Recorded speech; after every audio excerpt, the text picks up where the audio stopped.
Want this over as quickly as possible. Shut your cocksucker off. Full. Totally full. Deal.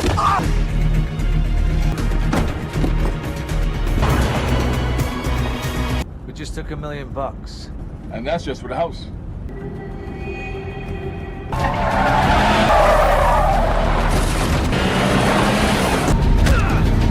Stop it!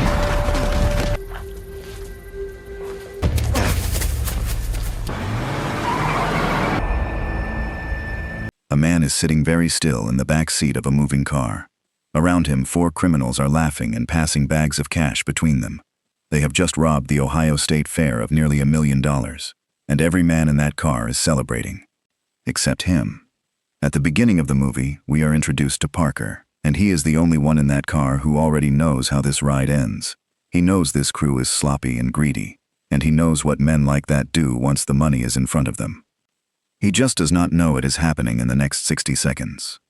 The leader, a cold-eyed man named Melander, starts talking about the next job. When Parker gives him an answer he does not like, Melander glances at his men. It is barely a movement, but it is an order. Guns come out.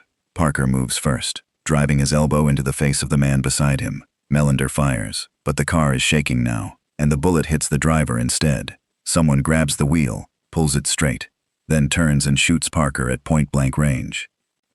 He is badly wounded. With the car still flying down the highway, he does the only thing left. He goes through the window.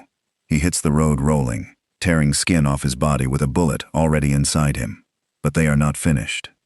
Hardwick, the man whose nose Parker just shattered, steps out of the car.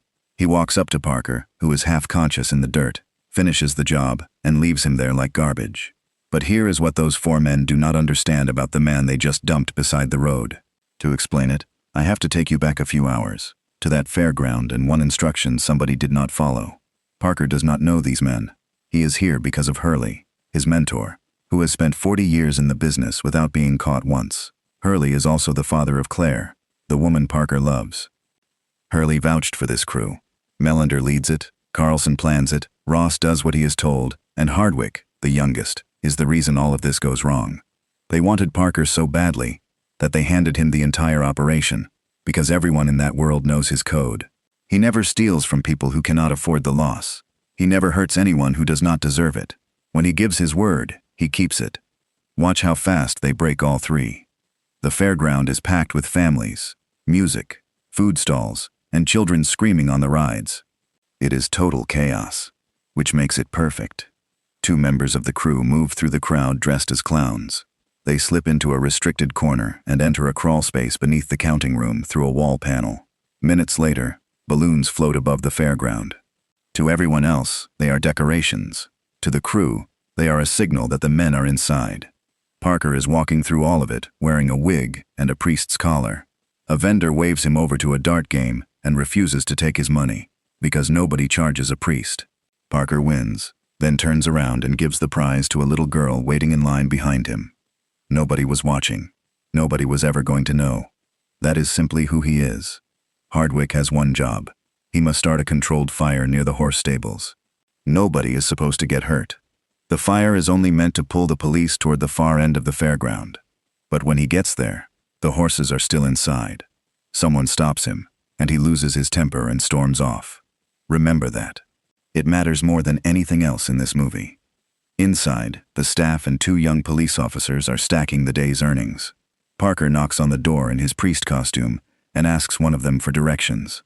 The young officer is friendly and points the way with a smile. That is when the floor bursts open and a clown comes out of the ground with a gun. Now watch this, because it tells you everything. There is a clear shot at that officer, but nobody takes it. Parker's rule is absolute, and even these men will not break it in front of him. He drops the act, takes the officer hostage, and orders everyone in the room to hand over their phones and radios. When one of them panics so badly that he cannot breathe, Parker tells him that nobody is dying today. If he cooperates, he will go home tonight. The terrified young man, still shaking, thanks him. He calls him father. They open the vault, they fill the bags. Everything is working perfectly. Then they hear the explosion outside. Hardwick never made it to the stables. Instead of adapting or calling the others, he chose a completely different place and set it on fire without knowing what was stored nearby. He had one job: light a fire in an empty corner of the fairground. He could not do it. The fire reaches the nearby storage, and that entire section of the fairground explodes. The crowd begins to stampede. A family fair becomes a disaster scene in about 4 seconds. A man dies. He had no connection to the robbery. He was simply someone who came to the fair that day. Parker walks through the panic while removing his wig. When hundreds of people are running for their lives, nobody notices one man changing his appearance. But he sees the smoke. He knows exactly what Hardwick did. That is why he refuses when they offer him the next job in the car. It is also why Melander decides Parker has to die. He needs Parker's share of the money to finance the bigger robbery anyway. Which brings us back to a man bleeding to death beside the road. And to the one thing Melander has not understood yet. Killing Parker was the easy part.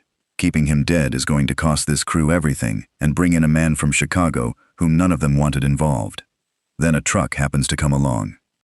The people inside are farmers. They are working people, the exact kind Parker has spent his career refusing to steal from. They do not know his name, or whether he is a good man or a criminal. They simply see a stranger dying, and they refuse to leave him there. Hold on to that. It comes back at the end of the film. Parker wakes up in a hospital and learns what happened at the fair. He hears about the fire, the explosion, and the man who died because Hardwick could not follow one instruction. Until now, his anger was about betrayal. Now it is about something much heavier.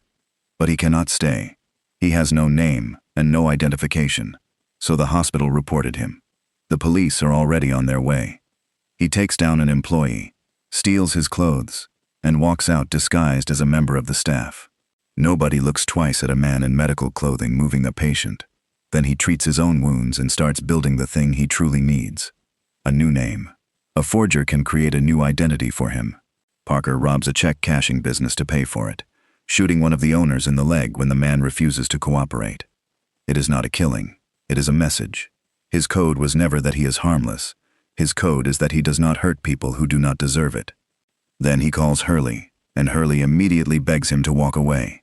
There is something Parker does not know. Hardwick is the nephew of a Chicago mob boss named Danziger.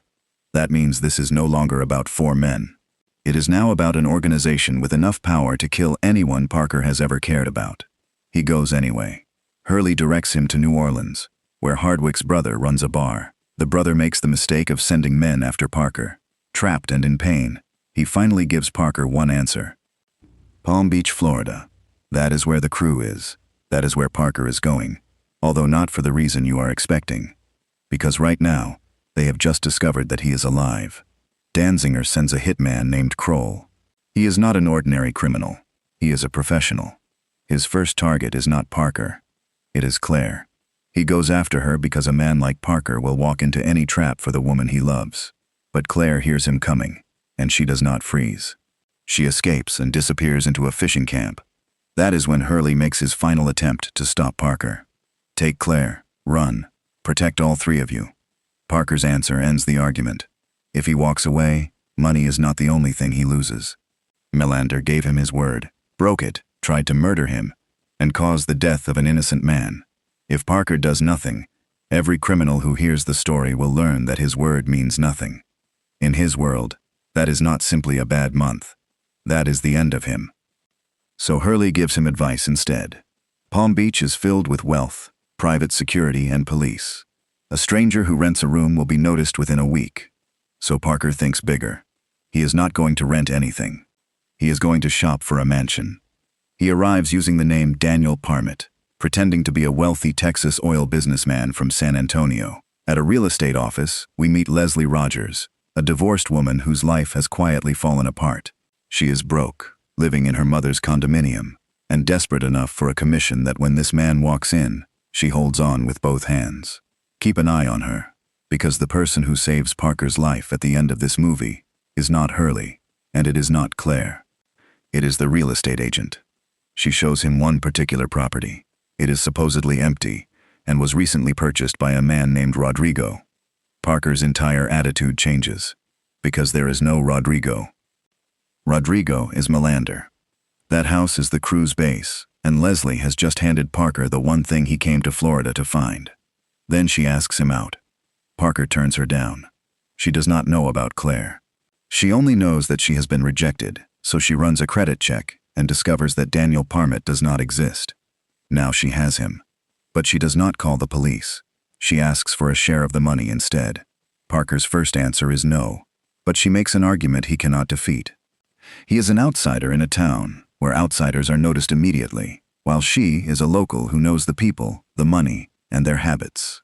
He makes her remove her clothes before agreeing, but not for the reason she assumes. He is checking her for a hidden microphone. It is easily the least romantic version of that scene ever filmed. Then she gives him something he could never have found alone.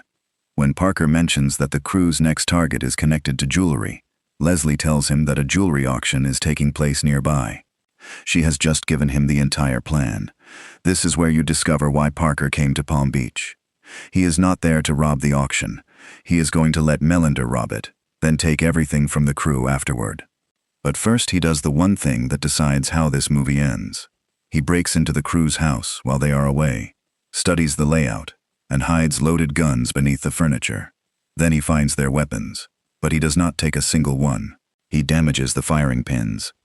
Every gun in that house will look normal and load perfectly, right until somebody pulls the trigger.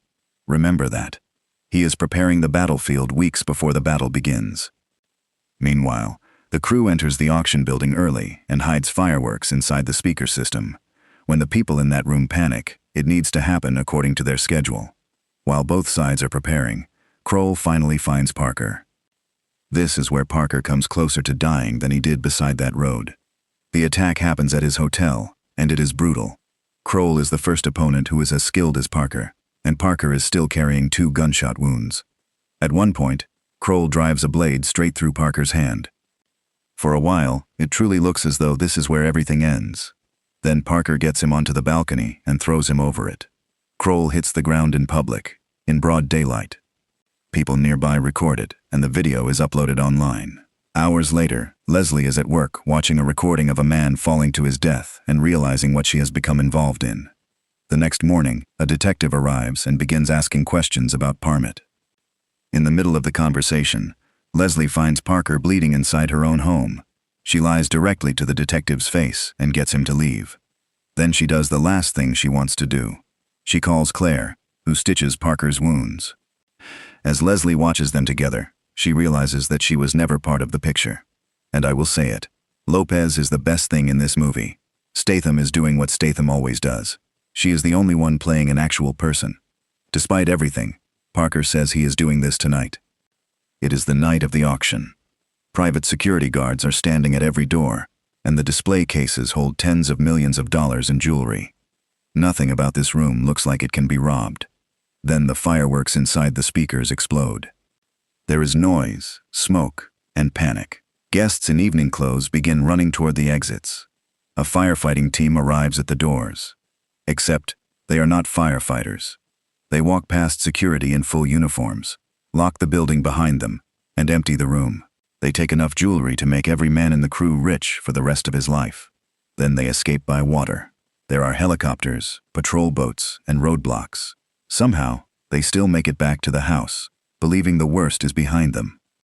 They have no idea that the man they left for dead in Ohio is already inside. Then Leslie nearly ruins everything.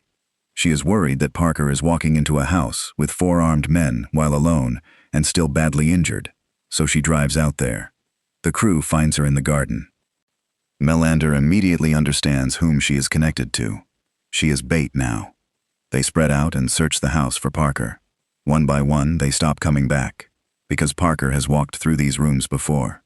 He knows every doorway and every angle. Eventually, Melander puts a gun against Leslie's head and calls Parker out. Parker steps into the open, and for a moment, it looks like everything is over. Then Leslie reaches beneath the furniture and finds one of the guns Parker planted weeks earlier. Melander is bigger, stronger, and filled with rage. Parker is fighting with a hand that has been stabbed through and a body that has already been shot twice. But here is what they never understood about him. He did not win this fight tonight. He won it on the day he entered an empty house and quietly damaged the firing pins inside every weapon they owned. When the last man alive raises his gun and pulls the trigger, nothing happens. Melander, Carlson, Ross, Hardwick, every man who was inside that car. The jewels are taken out of the house, and Parker does something that tells you everything about him. He gives the entire collection to Leslie. Not just a share, all of it. She must hold it, because every dealer connected to the robbery is being watched. He will sell the jewels later, so he leaves them with her. He has known this woman for only a few weeks. I would not trust my own family with that. Then there is one more piece of business. The crew was never the entire problem. Danziger is still in Chicago, and as long as he is alive, Claire will never be safe. So Parker goes to Chicago and kills him. That is the part almost every version of this story leaves out, and it is what truly closes the story. This is no longer revenge. It is about finishing the job. Then the film moves forward by a year and a half. A package arrives at Leslie's door. It contains her share. After 18 months of silence, Parker still sent it, because he said he would. There is one final debt. Those farmers stopped for a dying stranger and took him to a hospital instead of driving away. They never learned his name and never asked for anything. Quietly and anonymously, Parker pays off everything they owe. He does not survive this movie because he is unbeatable. He survives because he plans early, remembers every debt in both directions, and never allows a betrayal to go unanswered. Because that is the whole man, right there. Parker settles every debt he has, the ones owed to him and the ones he owes. So let me settle mine with you. You just gave me 17 minutes. If any of it was worth your time, press the like button before you leave.